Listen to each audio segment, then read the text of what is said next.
En Côte d'Ivoire, quand on vous dit excès de vitesse, rouler en sens inverse ou sur le trottoir, stationner n'importe comment, vous pensez aux conducteurs de taxi, de car ou encore de mini-car. Mais la vérité, c'est qu'en plus de certains transporteurs, les conducteurs de véhicules particuliers qui font preuve d'incivisme routier sont nombreux. L'incivisme routier est l'une des principales causes des embouteillages et des accidents de la circulation en Côte d'Ivoire. Cette situation ne laisse pas la jeunesse ivoirienne indifférente.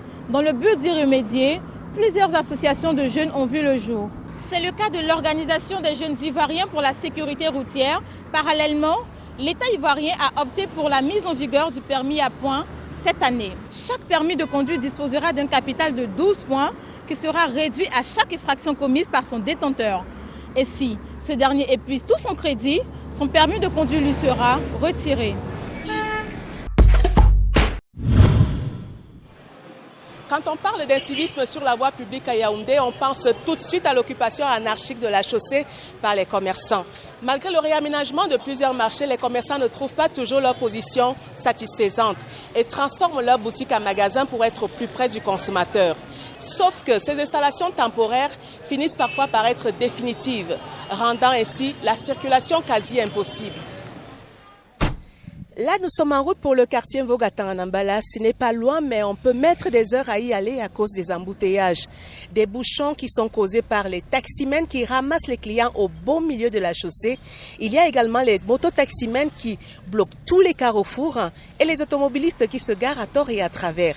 Pour les piétons, marcher sur la route devient un véritable parcours du combattant. Des solutions, difficiles de dire qu'il y en a vraiment. Nous sommes ici au marché Mvambi, un endroit où les commerçants clandestins s'opposent très souvent aux efforts des municipalités qui essaient d'assainir les rues, notamment avec des opérations de déguerpissage. Sauf que les commerçants reviennent occuper illégalement la chaussée sitôt la tempête passée.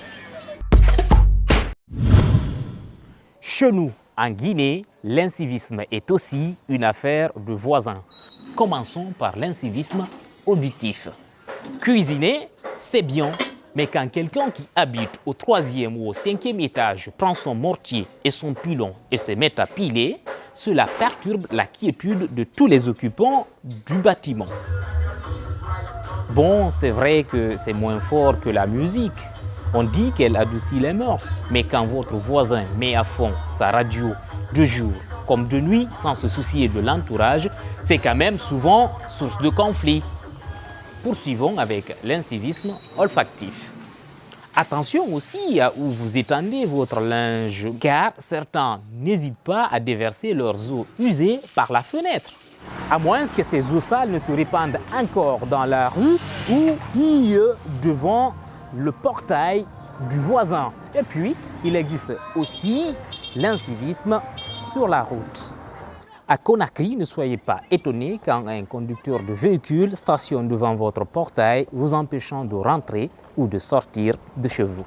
À moins que la rue n'ait été transformée en terrain de foot improvisé, les propriétaires d'engins ou les piétons se voient alors obligés de faire demi-tour ou d'attendre la sortie de balle pour franchir rapidement le passage. Et pourtant, adopter un comportement civique n'est pas difficile et ne coûte rien, si ce n'est d'embellir le quotidien.